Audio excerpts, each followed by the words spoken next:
Hello po sa inyong lahat mga ka-crypto. Ako po si Pinoy Crypto Trader at sa video na ito ay atin pong pag-uusapan ang aking technical analysis dito po kay Shiba Inu ngayon pong October 24 taong 2024. Pero quick update lamang po tayo rito kaya diretso na po tayo sa pagte-technical analysis sa kanyang daily chart time frame na ito.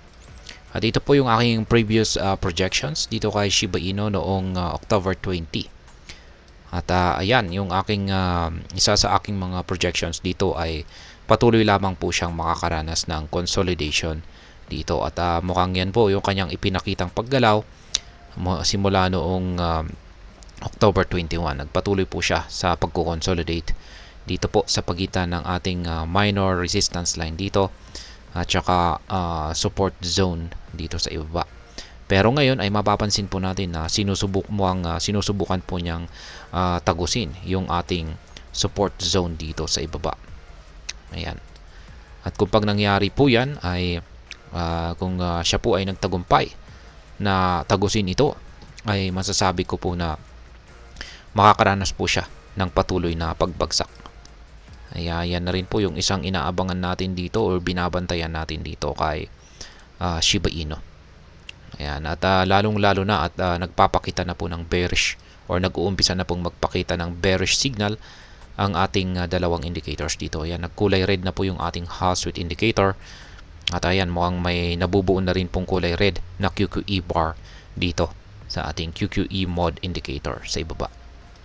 Kaya, ayan, pero ngayon ay possible pa rin na magkaroon siya ng rejection dito kasi hindi naman po gaanong malakas yung bearish pressure natin dito.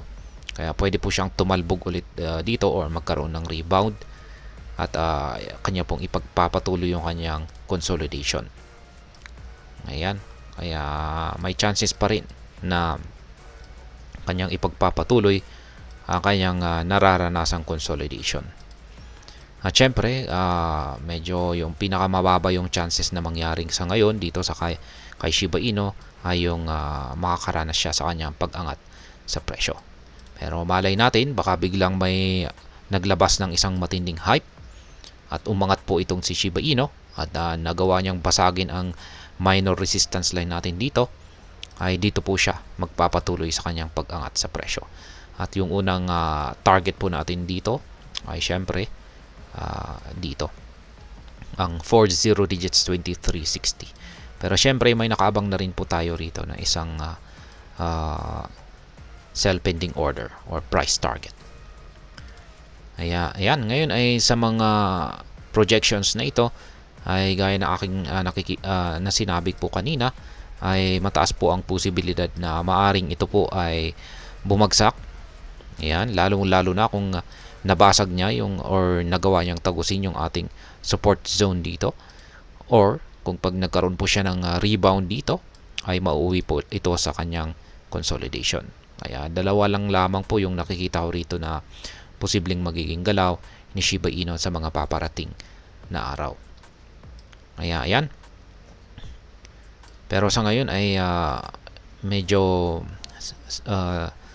dito po sa dalawang ito, yung consolidation at saka yung kanyang pagbagsak ay mukhang nakikita ko po na mas mataas pa rin yung chances na magko-consolidate ito.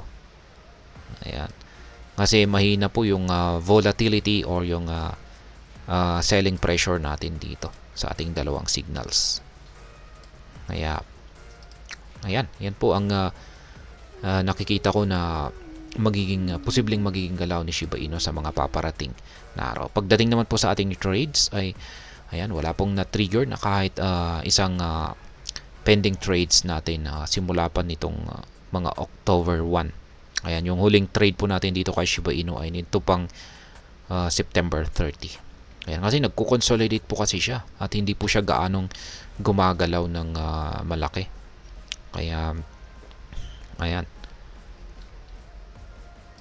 At ayan po ulit yung aking mga projections dito.